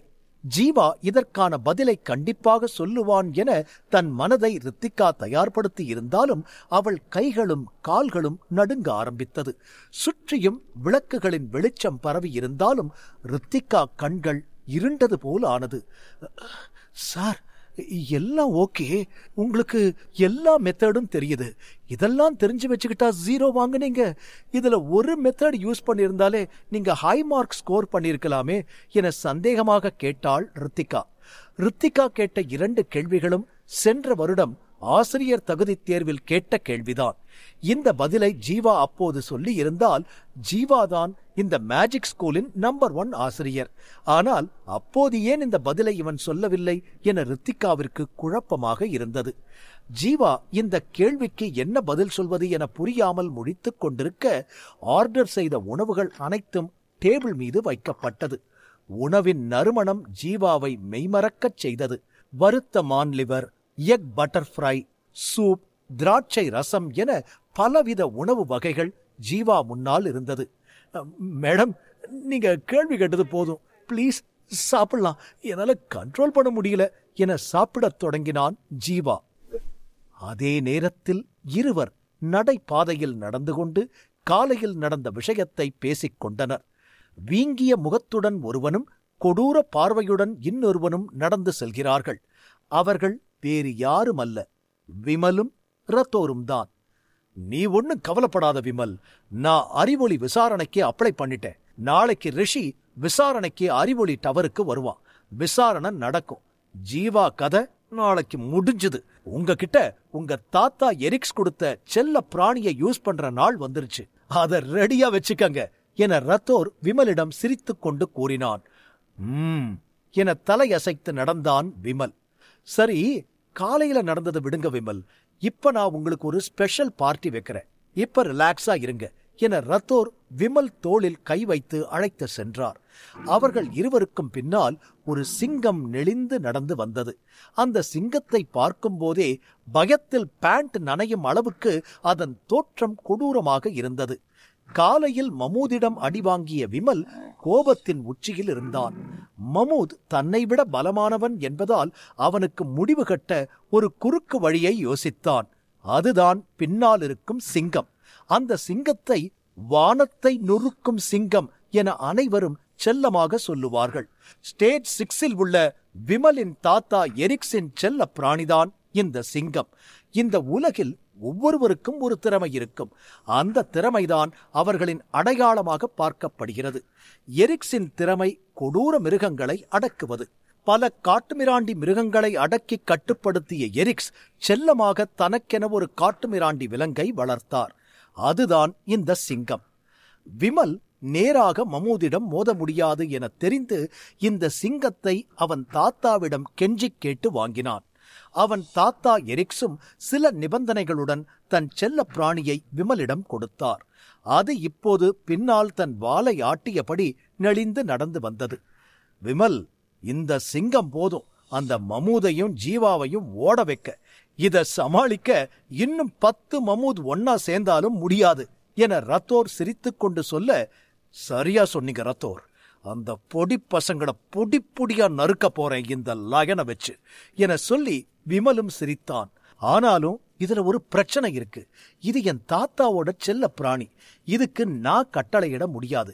ஆனா என்ன யாராச்சும் அடிச்சா அவன் கதை அவ்வளவுதான். தாத்தா எனக்கு பாதுகாப்பா கொடுத்ததால இது என்ன யார் டச் பண்ணினாலும் அவங்கள விடாது. அது ஒண்ணுதான் இப்ப பிரச்சனை. இல்லனா இப்பவே இத மமூது கிட்ட அனுப்பி கடிச்சு கொதற வச்சிருப்பேன் என பல்லை கடித்து கொண்டு கூறினான் விமல். நீங்க சொல்றதும் சரிதான். ஆனா அதே சமயம் 4 எலும்பு துண்ட வீசுனீங்கன்னா உங்களோட பேச்சையும் இது கேட்க போகுது என ரத்தோர் சொல்ல, ஆமா ஆமா நீங்க சொல்றதும் சரிதான். இது ஒரு விலங்கு. சாப்பாடு போட்டவன் சொல்றத கண்டிப்பா கேட்கும். அதையும் ட்ரை பண்ணி பார்த்துருவோம் என விமல் சொல்லிக்கொண்டு நடக்க அவனுக்கு முன்னால் ஃபுட்வே என்ற போர்டு தெரிந்தது. வாங்க உள்ள போலாம். இன்னைக்கான டென்ஷனுக்கு நைட்டு ஃபுல்லா குடிச்சாலும் போதாது என ஃபுட்வே ஹோட்டலுக்குள் விமலை அழைத்துச் சென்றான் ரத்தோர். சார், வெல்கம் சார் என ஹோட்டலை சேர்ந்த ஒருவர் பணிவாக வந்து வரவேற்றார். மிஸ்டர் கபில், ஒரு நல்ல பிளேஸ் காட்டுங்க. நல்லா குடிக்கணும், சாப்பிடணும். ரொம்ப டென்ஷனா இருக்கு என விமல் எதிரில் நின்ற ஃபுட்வே மேனேஜரை பார்த்து கூறினான். அதுக்கு முன்னாடி இதோ இந்த செல்லத்துக்கு ஏதாவது ஸ்பெஷல் ஐட்டம் கொடுங்க. ஒரு காட்டு எரும தலையை மட்டும் கட் பண்ணி அப்படியே போடுங்க என ரத்தோர் பின்னால் நின்ற சிங்கத்தை காட்டி கூறினார். இந்த உணவகத்திற்கு எப்போது வந்தாலும் விமலுக்கு சிறப்பு மரியாதை கிடைக்கும். விமல் தாத்தா எரிக்ஸ் மேஜிக் ஸ்கூல் முதல்வராக இருந்தபோது அந்த பள்ளியில் இருந்த ஒருவரால் தொடங்கப்பட்டதுதான் இந்த ஃபுட்வே. பின்னாளில் இது மிகப்பெரிய அளவில் பிரபலமாக அதை மேஜிக் ஸ்கூல் தன்னுடன் இணைத்துக் கொண்டது. மேஜிக் ஸ்கூலில் அப்போது முதல்வராக இருந்த விமல் தாத்தா எரிக்ஸ் தான் இந்த உணவகத்தை திறந்து வைத்தார். இப்போது ஹோட்டலை நிறுவியவர் இல்லை என்றாலும் அவரது மகன் எப்போதும் எரிக்ஸ் குடும்பத்திற்கு மரியாதை கொடுத்து வரவேற்க இந்த ஹோட்டலில் உள்ள அனைவருக்கும் கட்டளையிட்டிருந்தார். அதனால் விமலுக்கு இந்த ஹோட்டலில் எப்போதும் தனி மரியாதை உண்டு. ரத்தோர் இந்த ஹோட்டலுக்கு வந்தபோதெல்லாம் இப்படி ஒரு மரியாதையை அவன் பார்த்ததில்லை. இது அனைத்தும் விமல் என்ற ஒருத்தனுக்கான மரியாதை அல்ல, அவன் தாத்தா என்ற ஒருவருக்கு கிடைக்கும் மரியாதைதான் இது என ரத்தோருக்கு தெளிவாக தெரியும். பின் இருவரையும் அழைத்துக் கொண்டு ஃபுட்வே ஹோட்டல் மேலாளர் ஒரு பிரத்யேக இடத்தை காட்டினார். இருவரும் உள்ளே நுழையும் போது ரத்தோர் மட்டும் தயங்கிக் கொண்டு, விமல், ஒரு நிமிஷம் இருங்க, அது அவனா இருக்கக்கூடாது என சொல்லிக்கொண்டு சில அடிகள் முன் சென்று அந்த இடத்தை உற்று நோக்கினான். அது அவனேதான், ஜீவா என கடுமையான குரலில் வெடித்துச் சொன்னான் ரத்தோர். என்ன சொல்றீங்க, ஜீவாவா என விமல் ரத்தோர் அருகில் நின்று ஜீவாவை பார்த்தான். இவனுக்கு இங்க வர பணம் ஏது, பிச்சைக்கார பய என கடுப்பாக ரத்தோர் சொல்லிக் கொண்டிருக்க, அதானே இவன் எங்க இங்க வந்தான், இவன் மூஞ்சிய பார்த்தாலே எரிச்சலா வருது என முணுமுணுத்தான் விமல். விமல், கொஞ்சம் பக்கத்துல யாருன்னு பாருங்க, இன்னும் அந்த எரிச்சல்ல எண்ணெய ஊத்துன மாதிரி இருக்கும் என கடுப்பாகச் சொல்ல விமல் ஜீவாவிற்கு பக்கத்தில் உற்று நோக்கினான். இவ இங்க என்ன பண்றா என பல்லை கடித்தான் விமல். பாத்தீங்களா விமல், ஒரே நாள்தான் குடிகாரனா ஸ்கூல்லையே அவமானப்பட்ட ஒருத்த எல்லாத்தையும் மாத்திட்டான், நம்மளையும் அவமானப்படுத்திட்டான், ஒரு அழகான பொண்ணு கூட டின்னருக்கும் வந்துட்டான் என ரத்தோர் சொல்லி விமல் மனதில் எரிந்து கொண்டிருந்த நெருப்பில் பெட்ரோலை ஊற்றினான். விமல் முகம் கோபத்தில் சிவந்தது. கைகளை முறுக்கிக் கொண்டு ஜீவாவை உக்கிரமாக பார்த்தான். நான் அவளை எவ்வளோ டைம் டின்னருக்கு கூப்பிட்டிருக்கேன், ஆனா ஒரு தடவை கூட என் கூட அவ வந்ததில்ல. இப்ப அவன் கூட உட்கார்ந்து சிரிச்சுக்கிட்டு ஜாலியா என்ஜாய் பண்றாளே என கடுப்பாக கூறினான் விமல். அதான் விமல் சார், எனக்கும் புரியல, ஒரு எக்ஸ் பிரின்சிபாலோட பேரை டான் 5 ஸ்டேஜ்ல இருக்கிற திறமையான ப்ரொஃபசர் உங்ககிட்ட இல்லாத ஒண்ணு அவன்கிட்ட அப்படி என்ன இருக்குன்னு அவன் கூட டின்னருக்கு வந்திருக்கா என ரத்தோர் விமலை தூண்டி விடுவது போல் பேசினான். ரத்தோரின் எண்ணம் ஜீவாவை பழிவாங்குவது மட்டுமே. அதனால் விமலை இதில் இழுத்துவிட முடிவு செய்து ரத்தோர் காய்களை நகர்த்தினான். ஆனால் அன்று ஜீவாவின் வகுப்பறையில் எதிர்பாராத விதமாக மமூத் விமலை அடிக்க விமலின் முழு கவனமும் மமூது பக்கம் திரும்பியிருந்தது. இப்போது மீண்டும் இன்னொரு சந்தர்ப்பம் கிடைக்க விமலை ஜீவா பக்கம் திருப்பினான் ரத்தோர். விமல் இப்போது கோபமாக பார்த்து கொண்டு, அதான் ரத்தோர், எனக்கும் புரியல, நான் அவளை டின்னருக்கு கூப்பிடும் போதெல்லாம் அவ என்ன அவாய்ட் பண்ணுனா, நான் கூட அவளுக்கு யார் கூடயும் டின்னர் வர பிடிக்காதுன்னு தப்பா புரிஞ்சுக்கிட்டேன். ஆனா இப்பதான் தெரியுது அவளுக்கு ஏன் கூட டின்னர் வரதான் பிடிக்கலேன்னு என கோபமாக சொல்லிக்கொண்டு பல்லை கடித்தான் விமல். விமல், இதுதான் சரியான டைம், இப்பவே போய் அந்த ஜீவாவை ஒரு வழி பண்ணிருங்க என ரத்தோர் விமல் தோளில் கை வைத்து கூறினான். விமல் தலை அசைத்துக் கொண்டு 2 அடி முன்னால் சென்று பின் தயக்கமாக அப்படியே நின்றான். என்னாச்சு விமல், ஏன் நின்னுட்டீங்க என ரத்தோர் குழப்பமாக கேட்டான். அது ஒண்ணு இல்ல ரத்தோர், அந்த ஜீவாவை ஒரு வழி பண்ணலான் தான் எனக்கு தோணுது. ஆனா அவன் பக்கத்துல ரித்திகா இருக்கா. இப்ப நான் போய் ஏதாச்சும் பண்ணுனா ரித்திகா என் மேல வச்சிருக்கிற கொஞ்ச நஞ்ச மரியாதையும் போயிரும். அப்புறம் என்ன கண்டுக்கவே மாட்டா. அதான் இப்ப அவசரப்பட வேணான்னு தோணுது என விமல் சொல்லி பின் வாங்கினான். இவ்வளவுதான் விஷயமா? சரி விடுங்க, அந்த ஜீவாவை செம்மையா அவமானப்பட வைக்க என்கிட்ட வேற ஒரு பிளான் இருக்கு என தந்திரமாக சிரித்துக்கொண்டு கூறினான் ரத்தோர். அப்படியா, என்ன பிளான் ரத்தோர்? சீக்கிரம் சொல்லுங்க, இப்பவே அதை யூஸ் பண்ணிடலாம் என ஆர்வமாக கேட்டான் விமல். விமல், கண்டிப்பா ஜீவாதான் அவங்க சாப்பிட்டதுக்கு பில் பே பண்ண போறான். அவனே ஒண்ணுக்கும் வழி இல்லாதவன். 1 மாசம் வாங்கின சம்பளத்தை கொண்டு வந்திருப்பான். இந்த ஹோட்டல்ல இருக்கிற ஸ்டாஃப் எல்லாம் நீங்க சொன்ன கண்ணை மூடிக்கிட்டு செய்வாங்க. அவன் கொடுக்க முடியாத பில்ல அவங்கிட்ட கொடுக்க சொல்லுவோம். இந்த ஹோட்டல்ல யாரும் பில் கேட்டு சாப்பிட மாட்டாங்க. என்ன பில் வருதோ அதை கொடுக்கணும். அதை கொடுக்க முடியாம அவன் ஒரு பொண்ணு முன்னால அசிங்கப்பட்டா அந்த பொண்ணு அவனை இனி திரும்பி கூட பார்க்க மாட்டா. ஆனா அதே சமயம் நீங்க போய் அந்த பிரச்சனையை சால்வ் பண்ணுனா அந்த ரித்திகா உங்களை மறக்கவே மாட்டா. ஒரே கல்லுல 2 மாங்கா. எப்படி என்னோட பிளான் என ரத்தோர் சைகை செய்து கேட்க விமல் மகிழ்ச்சியாக சிரித்துக்கொண்டு, ரத்தோர், இந்த ஒரு பிளான் போதும், அவன் இன்னைக்கு காலி, அப்புறம் நான் ரித்திகாவோட ஜாலி என உற்சாகமாக கூறினான். எபிசோட் 25. ரத்தோரின் பிளானை கேட்டு மகிழ்ச்சியில் அவர் தோளில் கை வைத்து தட்டிக் கொடுத்தான் விமல். ரத்தோர் இந்த பள்ளியில் ஏன் இவ்வளவு பிரபலம் என இப்போதுதான் விமலுக்கு புரிந்தது. இந்த நேரத்தில் விமல் ரத்தோருக்கு எதிராக சதி செய்வதை அறியாமல் டேபிள் முன் இருந்த பலவித உணவுகளை சாப்பிட்டு முடித்தான் ஜீவா. இங்க சமைச்ச டிஷ் எல்லாம் நம்ம பூமியில கேள்விப்பட்டதுதான். ஆனா கண்டிப்பா இந்த மாதிரி டேஸ்ட் இல்ல. இது கொஞ்சம் வித்தியாசமா இருக்கு. இவங்க எல்லா டிஷ்ஷையும் மேக்சிமம் ஆவிலேயே வேக வைக்கிறாங்க போல. அதனாலதான் இதோட டேஸ்ட் ரொம்ப டிஃபரெண்டா இருக்கு என நினைத்துக்கொண்டு இறுதியாக இருந்த திராட்சை ரசத்தை எடுத்து குடித்தான். ஜீவாவின் அருகில் இருந்த ரித்திகா குறைவான அளவில் மட்டுமே சாப்பிட்டாள். என்னை எத்தனை பேர் டின்னருக்கு கூப்பிட்டிருப்பாங்க. ஆனா நான் இவனை கூட்டிட்டு வந்தா இவன் என்ன கொஞ்சம் கூட கண்டுக்காம சாப்பிடுறதுலயே குறியா இருக்கானே. இவனை எல்லாம் எந்த லிஸ்ட்ல எடுத்துக்கிறது என ரித்திகா மனதில் நினைத்துக்கொண்டு உதட்டை பிதுக்கினாள். இப்போது ரித்திகாவின் ஒரே கவலை தன்னை இவன் கொஞ்சம் கூட பொருட்படுத்தவில்லை என்பது மட்டுமே. இப்போது கூட ஜன்னலுக்கு வெளியே பார்த்துக்கொண்டு திராட்சை ரசத்தை அமைதியாக குடித்துக் கொண்டிருந்தான். ரித்திகா ஜீவாவை முறைத்து பார்த்து, இவனெல்லாம் என முனகிக் கொண்டிருக்க, மேடம், பில் என்ற குரல் கேட்டது. ரித்திகா திரும்பி டேபிள் மீது வைத்த பில்லை எடுத்து பார்த்தாள். அவள் கண்கள் ஒரு நொடியில் அதிர்ச்சியை வெளிப்படுத்தியது. 1280 தங்க நாணயங்கள் என பில் வந்திருந்தது. என்னது, 1280 தங்க நாணயமா என அதிர்ச்சியாக கேட்டாள் ரித்திகா. எப்படி இவ்வளவு பில் வந்துச்சு என மீண்டும் குழப்பமாக கேட்டாள். ரித்திகா மாதந்தோறும் நல்ல சம்பளம் வாங்கும் ஆசிரியைதான். இருந்தாலும் 1280 என்பது பெரிய தொகை. அவளின் மாத சம்பளமே 1000 பொற்காசுகள் தான். 1 மாச சம்பளத்தை விட அதிகமான பில் ஒரு நேரம் சாப்பிட்டதுக்கு வந்திருக்கு என யோசித்துக் கொண்டு முன்னால் நின்ற பணியாளரை பார்த்து, நாங்க சாப்பிட்டதெல்லாம் 100 தாண்டாது, ஆனா எப்படி 1000க்கு மேல வந்திருக்கு? நீங்க பில்ல மாத்தி எடுத்துட்டு வந்துட்டீங்கன்னு நினைக்கிறேன் என ரித்திகா வேகமாக கூறினாள். சாரி மேடம், இது உங்களோட பில் தான். நீங்க சாப்பிடும்போது கொஞ்சம் ஆல்கஹாலும் ஆர்டர் பண்ணீங்க. நீங்க கேட்டது இங்க அவைலபிள் இல்ல. அதனால காஸ்ட்லியான ட்ரிங்க்ஸை தான் உங்களுக்கு சர்வ் பண்ணணும். அதுதான் இவ்வளவு பில் வந்திருக்கு என பணியாளர் விளக்கமாக கூறினார். இது அனைத்தும் ரத்தோரும் விமலும் செய்த சூழ்ச்சி என தெரியாமல் ரித்திகா பதட்டமாக உணர்ந்தாள். எக்ஸ்கியூஸ் மீ, நீங்க என்ன சொல்றீங்க? நீங்க சர்வ் பண்ண ட்ரிங்க்ஸ் இவ்ளோ காஸ்ட்லின்னு எனக்கு தெரியாது. என்கிட்ட ஏன் நீங்க இத முன்னாடியே சொல்லல என அதே பதட்டத்துடன் கேட்டாள் ரித்திகா. மேடம், நீங்க சொல்றது எங்களுக்கு புதுசா இருக்கு. ஒரு ஹோட்டலுக்கு யார் வேணும்னாலும் வருவாங்க. எங்க வேலை அவங்க கேட்கறத சர்வ் பண்றதுதான்.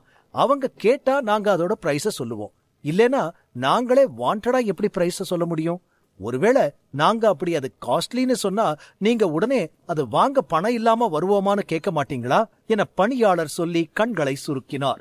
ரித்திகா எதுவும் பேச முடியாமல் தவறும் தன்மீது இருப்பதாக உணர்ந்து அமைதியாக நின்றாள். என்ன மேடம் அமைதியா இருக்கீங்க? நீங்களே சொல்லுங்க, தப்பு ஏன் மேலையா உங்க மேலையா? நீங்க இந்த ஹோட்டலுக்கு புதுசா வந்தா பரவாயில்ல, அடிக்கடி வர நீங்களே எப்படி பேசலாமா என பணியாளர் கேட்க ரித்திகா எதுவும் சொல்ல முடியாமல் திணறினாள். இந்த இடத்தில் ரித்திகா வாக்குவாதம் செய்தால் அது வீண். அதைவிட அவள் நற்பெயருக்கும் கலங்கம் விளைவிக்கும். இதற்கு மேல் எதுவும் பேச விரும்பாமல் பில் கொடுக்க தனது ஹேண்ட்பேக்கை எடுத்தாள் ரித்திகா. சில நொடியில் ரித்திகா முகம் பதற்றமடைந்தது. ஹேண்ட்பேக்கிலும் போதிய பணம் இல்லை. எக்ஸ்கியூஸ் மீ, சாரி, நான் இப்போ அவ்வளோ பணம் எடுத்துட்டு வரல. நாளைக்கு இந்த பில் அமௌண்ட்டை செட்டில் பண்ணிடுறேன். ஒன் டே மட்டும் டைம் கொடுங்க ப்ளீஸ் என ரித்திகா பணியாளரிடம் ரிக்வெஸ்ட் செய்தாள். ரித்திகா இங்கு டின்னர் சாப்பிடும் எண்ணத்தில் வீட்டிலிருந்து வரவில்லை. அவள் வந்தது நூலகத்தில் சில புத்தகங்களை ரெஃபர் செய்ய. ஆனால் எதிர்பாராத விதமாக ஜீவாவை சந்தித்தாள். ஜீவாவிடம் சில விஷயங்களை பேசிக்கொண்டு தற்செயலாக சாப்பிட அழைத்து வந்ததால் தன்னிடம் இருக்கும் பணத்தின் இருப்பை அறியாமல் இருந்தாள். இப்போது ரித்திகாவிடம் இருப்பது 100 தங்க நாணயங்கள் மட்டுமே. ஆனால் பில் 1000க்கும் மேல் என்பதால் ரித்திகா ஹோட்டல் பணியாளர் என்ன சொல்லப் போகிறார் என கையை பிசைந்து கொண்டு உணர்ச்சி வசத்துடன் நின்றாள். ரித்திகாவின் பதற்றத்திற்கு காரணம் டின்னர் வாங்கித் தருவதாக ஒருவரை அழைத்து வந்து இப்படி நிக்க வைத்து விட்டோமே என்பதுதான். மேடம், பார்க்க டீசெண்டா இருக்கீங்க, பணம் இல்லாம ஹோட்டலுக்கு எதுக்கு சாப்பிட வரீங்க? அதுவும் 1280 நாணயத்துக்கு சாப்பிட்டு இருக்கீங்க. அவ்வளோ பெரிய பணத்தை விட நாங்க ஒண்ணு சும்மா ஹோட்டல் நடத்தல, பணத்தை கொடுக்கிற வழியை பாருங்க என பணியாளர் காட்டமாக கூறினார். இதை கேட்ட ரித்திகாவின் அழகான வெள்ளை நிற முகம் பீட்ரூட் போல சிவந்தது.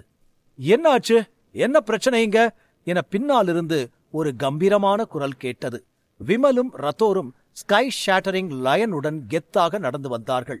வெள்ளை நிற உடையில் விமல் பார்க்க சாதுவாக தெரிந்தாலும் அவனுக்கு பின்னால் இருக்கும் சிங்கம் அவனை கம்பீரமாக காட்டியது. ரத்தோரும் சிங்கம் பின்னால் வருவதால் முகத்தை விரைப்பாக வைத்துக்கொண்டு கம்பீரமாக நடந்து வந்தான். ஆனால் விமல் அருகில் வர வர அவன் வீங்கிய முகம் தெளிவாக தெரிய ஆரம்பித்தது. இருந்தும் அதை பொருட்படுத்தாமல் இயல்பாக நடந்து வந்தான் விமல். அப்போது அருகில் சென்ற விமல் ரித்திகாவை தற்செயலாக பார்ப்பது போல் நடித்து, ரித்திகா, நீ இங்கதான் இருக்கியா? என்ன திடீர்னு ஹோட்டல் வந்திருக்க என விமல் கேட்க ரித்திகா என்ன சொல்வது என்று புரியாமல் அமைதியாக நின்றாள். சரி, அது இருக்கட்டும், எதுக்கு இவ்வளவு சத்தம் போட்டுக்கிட்டு இருந்த? இங்க என்ன நடந்துச்சு என பணியாளரின் பக்கம் திரும்பி அதட்டுவது போல் கேட்டான் விமல். சார், அது ஒண்ணு இல்ல என பயத்தில் தயங்கி நின்றான் பணியாளர். பரவாயில்ல, என்ன நடந்துச்சுன்னு சொல்லு என விமல் மீண்டும் கேட்டான். சார், இவங்க 2 பேரும் வந்து நல்லா சாப்பிட்டு பணம் கேட்டா இல்லைன்னு சொல்றாங்க, அதான் சார் இங்க பிரச்சனை என பணிவாக கூறினான் அந்த பணியாளர். விமல் மெல்ல தலையை ஆட்டிக்கொண்டு ஜீவாவை ஏற இறங்க ஒரு முறை பார்த்தான். ஜீவா, உங்களுக்கு அட்வைஸ் பண்றேன்னு நினைக்காதீங்க. நீங்க மேஜிக் ஸ்கூல்ல எவ்வளவு மோசமான ப்ரொஃபஸரா வேணும்னாலும் இருக்கலாம். ஆனா ஸ்கூலுக்கு வெளியே ஒரு ஹோட்டலுக்கு ரித்திகாவை கூட்டிட்டு வந்து டின்னர் வாங்கி கொடுக்கற மாதிரி ஆக்ட் பண்ணி இப்படி அவமானப்படுத்துறது சரியில்லை. உங்ககிட்ட பணம் இல்லனா எதுக்கு இத பத்தியெல்லாம் யோசிக்கிறீங்க என விமல் திமிராக பேசுவதை கேட்டதும் ஒரு நொடி நிதானமாக கண்களை மூடி ரித்திகாவை திரும்பி பார்த்து, மேடம், கேட்டுக்கிட்டீங்களா? ஏன் பணம் இல்லாம ஒருத்தரை கூட்டிட்டு வந்து அவமானப்படுத்துறீங்க? நீங்க தானே டின்னருக்கு கூட்டிட்டு வந்தீங்க, அப்ப இவர் சொல்றது உங்களுக்கு தான் பொருந்தும் என ரித்திகாவின் காதில் மெதுவாக கிசுகிசுத்தான் ஜீவா. விமல் முதலில் சொல்லும் போதே ரித்திகா கடும் கோபத்தில் இருந்தாள். பின் ஜீவாவும் அதை குறிப்பிட்டு சொல்லும்போது அவள் கோபம் மேலும் அதிகமாகி வெடித்து சிதறினாள். அவள் பற்களை கோபமாக கடித்துக்கொண்டு, விமல், இந்த பிரச்சனையில நீயே இன்வால்வ் ஆகிற? உன்னை பத்தி எனக்கு தெரியும், உனக்கு என்ன பத்தி பேச என்ன தகுதி இருக்கு என ரித்திகா கடுமையாக கூறினாள். ரித்திகா திடீரென இப்படி பொங்கி எழுவாள் என விமல் சிறிதும் யோசிக்கவில்லை. விமல் வேகமாக, ரித்திகா, நான் உன்ன சொல்லல, ஜீவாவை தான் சொன்னேன். பணம் இல்லாம இங்க அவன் உங்களை கூட்டிக்கிட்டு வந்திருக்க கூடாதுல்ல. இப்ப பாருங்க, உங்களுக்கும் எவ்வளவு அசிங்கம், நம்ம மேஜிக் ஸ்கூலுக்கும் கெட்ட பேரு. மேலும் விமல் இப்படி சொல்ல ரித்திகாவின் முகம் இருண்டது போல் ஆனது. அவள் கோபத்தின் உச்சிக்கே சென்றாள். ரித்திகாவின் சுட்டரிக்கும் பார்வையை பார்த்து விமல் புரியாமல் திகைத்து நின்றான். இந்த நேரத்தில் பணியாளர் தயங்கிக் கொண்டே குறுக்கிட்டு, சார், ஒரு நிமிஷம் என கூறினான். உனக்கு என்னையா பிரச்சனை? நான் தான் பேசிக்கிட்டு இருக்கேன் இல்ல இங்க, சரி சொல்லி தொலை என கடுப்பாக கூறினான் விமல். சார், மேடம் தான் டின்னர் சாப்பிட அவரை கூட்டிட்டு வந்திருக்காங்க, நீங்க தப்பா புரிஞ்சுக்கிட்டீங்க என பணியாளர் சொன்னதும் விமல் திடுக்கிட்டு நின்றான். என்னது, ரித்திகா இவனை டின்னருக்கு கூப்பிட்டாளா என 2 கண்களும் நெருப்பை கக்கியது போல் உணர்ந்தான் விமல். விமல் இதை துளி கூட எதிர்பார்க்கவில்லை. எத்தனையோ முறை விமல் டின்னருக்கு அழைத்தும் ரித்திகா வரவில்லை. ஆனால் இன்று ஒரு வெத்து வேட்டு ஜீவாவை அவளே எப்படி அழைத்து வந்தாள் என விமல் முகம் சிவந்தது. ரித்திகா, இவன் என்ன சொல்றான்? இவன் சொல்றது உண்மையா? நான் எவ்வளவு டைம் உன்னை டின்னர் சாப்பிட கூப்பிட்டிருக்கேன், அப்ப எல்லாம் வராத நீ இப்ப இவன் கூட வந்திருக்கியே, என்ன இது? சரி விடு, இத நாம அப்புறம் பேசிக்கலாம். இப்ப என்ன, பில் தானே பிரச்சனை? அதுவும் நான் இருக்கும்போது உன்னை அவமானப்பட விடுவேனா? நீ கவலைப்படாத ரித்திகா, நான் பாத்துக்கிறேன் என காதல் பார்வை பார்த்து கூறினான் விமல். ஆனால் ரித்திகா விமலை வெறுப்பது போல் முறைத்தாள். டேய், ரித்திகா பில்ல நான் கொடுக்கறேன், நீ அவங்க கிட்ட பேசினதுக்கு மன்னிப்பு கேட்டுட்டு அப்படியே திரும்பி ஓடிரு என பணியாளர் முன் சீன் போடுவது போல் பேசினான் விமல். சார், என்ன சொல்றீங்க? நீங்க பணம் கொடுக்கறீங்களா? நீங்க இந்த ஹோட்டலோட ஸ்பெஷல் கெஸ்ட். உங்ககிட்ட பணம் வாங்கினது தெரிஞ்சா என்ன வேலையை விட்டே தூக்கிடுவாங்க. உங்க தாத்தா தான் இந்த ஹோட்டலை திறந்து வச்சதுன்னு கேள்விப்பட்டேன் என பணிவுடன் கூறினான் பணியாளர். பணியாளர் சொன்னது அனைத்தும் விமல் ஏற்கனவே அவனிடம் கொடுத்த ஸ்கிரிப்ட் தான். அதை அச்சு பிசராமல் ரித்திகா முன் ஒப்பித்தான் அந்த பணியாளர். விமல் பணியாளர் சொன்னது எதையும் கண்டுகொள்ளாதது போல் தலையை உயர்த்தி பணியாளரை பார்த்து, அதெல்லாம் இருக்கட்டும், ரித்திகா ஏன் கூட வந்தா நீ சொல்றத ஏத்துக்கலாம். ஆனா யாரோ ஒருத்தன் கூட வந்திருக்காங்க, அதனால பில்ல குடுக்கறது தான் சரி. பில் எவ்வளவுன்னு சொல்லு என உடையை சரி செய்து கொண்டு கெத்தாக கேட்டான் விமல். ரொம்ப ஸ்மார்ட்டா பெர்ஃபார்ம் பண்ற, ஐ நோ யூ என ரித்திகா விமலை கண்டுகொள்ளாதது போல் சொல்லிவிட்டு தன் விரலில் இருந்த ஒரு மோதிரத்தை கழற்றினாள். இந்தாங்க, இந்த ரிங் குறைஞ்சது 5000 தங்க நாணயம் மதிப்பு இருக்கும். நம்பிக்கை இல்லைன்னா யார்கிட்ட வேணும்னாலும் கொடுத்து சரி பார்த்துக்கங்க. நான் என்னோட பில்ல செட்டில் பண்ணிட்டு இந்த ரிங்கை திருப்பி வாங்கிக்கிறேன் என தன் கையில் இருந்த ரிங்கை பணியாளர் கையில் வைத்திருந்த ட்ரே மீது வைத்தாள் ரித்திகா. என்ன கதையே வேற மாதிரி போகுது, இதெல்லாம் நம்ம ஸ்கிரிப்ட்ல பிளான் பண்ணவே இல்லையே என நினைத்துக் கொண்டு ரத்தோரை பார்த்தான் விமல். ரத்தோர் என்ன செய்வது என்று தெரியாமல் உதட்டை பிதுக்கினான். ரித்திகா, நீ இதை செய்ய வேண்டியதில்ல. எனக்கு இந்த ஃபுட்வே ஹோட்டல் ஓனரை ரொம்ப நாளா தெரியும். அவர் என்னோட பெஸ்ட் ஃப்ரெண்டு. நான் பில் பே பண்றதுல உனக்கு இஷ்டம் இல்லைனாலும் பரவாயில்ல, அட்லீஸ்ட் இந்த பணத்தை கொடுக்க நான் உனக்கு டைம் வாங்கி தரேன். நான் இருக்கும்போது நீ இந்த ரிங்கெல்லாம் கொடுக்கணும்னு அவசியம் இல்லை என அவசரமாக கூறினான் விமல். விமல், நான் அப்பவே சொல்லிட்டேன், உனக்கும் இதுக்கும் சம்பந்தம் இல்லை, இதுல இன்வால்வ் ஆகாதேன்னு. என் பிரச்சனையை எனக்கு பாத்துக்க தெரியும் என சொல்லிக் கொண்டு பணியாளர் பக்கம் திரும்பி, உங்களுக்கு பணம் தானே வேணும், நீங்க கேட்டதை விட அதிகமான மதிப்பு தான் இந்த ரிங். நீங்க ஏதும் சொல்லலைனாலும் எனக்கு எந்த பிரச்சனையும் இல்லை. நான் பணம் கொடுக்கும்போது இந்த ரிங் எனக்கு வேணும், அவ்வளவுதான் என பணியாளரை பார்த்து சொல்லி அங்கிருந்து கிளம்ப தயாரானாள் ரித்திகா. விமல் பிளான் செய்தது வேறு, ஆனால் இங்கு நடப்பது வேறு. ரித்திகாவின் மோதிரம் பணியாளர் கையில் இருந்த ட்ரேயில் இருக்க என்ன செய்வது என்று புரியாமல் ஒருவித பீதியுடன் விமலை பார்த்தார் அந்த பணியாளர். விமலிடம் என்ன செய்வது என்று கேட்பது போல் இருந்தது அந்த பணியாளரின் பார்வை. டேய், என்ன எதுக்கு அப்படி பாக்குற? ரித்திகா கேட்கறதுக்கு பதில் சொல்லு. அவங்கள பார்த்து ஏதும் பேசாம என்ன பார்த்தா நான் என்ன சொல்றது என எதுவும் தெரியாதது போல் ஆவேசமாக கூறினான் விமல். பணியாளர் தன்னை பார்த்ததை ஜீவாவும் ரித்திகாவும் கவனித்ததால் விமல் வேகமாக தனக்கும் இதுக்கும் எந்த சம்பந்தமும் இல்லாதது போல் சமாளித்து பேசினான். ரித்திகா இந்த சூழ்ச்சியை புரிந்து கொள்ள முடியாவிட்டாலும் ஜீவாவிற்கு இது தெளிவாக புரிந்தது. என்ன ரத்தோர் சார், இதெல்லாம் உங்க பிளானா என மர்மமாக சிரித்துக் கொண்டு கேட்டான் ஜீவா. ரத்தோர் அதிர்ச்சியாக முகத்தில் வடிந்த வியர்வையை துடைத்துக் கொண்டு, என்ன ஜீவா, ஏன் இப்போ ஏன் பக்கம் திரும்புற? நீங்க சாப்பிட வந்தீங்க, உங்ககிட்ட காசு இல்ல, இப்ப பில் கட்ட முடியாம அசிங்கப்பட்டு நிக்கிறீங்க. உங்களுக்கு ஹெல்ப் பண்ண வந்த விமலையும் இதோ இந்த மேடம் அவாய்ட் பண்ணிட்டாங்க. இதுல என்னோட பிளான் என்ன இருக்கு என ரத்தோரும் ஒன்றும் தெரியாதது போல் கேட்டார். இங்கிருந்து போறதுக்குள்ள இது யார் செஞ்ச வேலைன்னு எல்லாருக்கும் தெரிஞ்சிடும் என சொல்லிக் கொண்டு பணியாளர் ட்ரேயில் இருந்த மோதிரத்தை எடுத்து ரித்திகாவிடம் கொடுத்தான் ஜீவா. ஜீவா மனதில் ஒரு திட்டம் இருந்தது.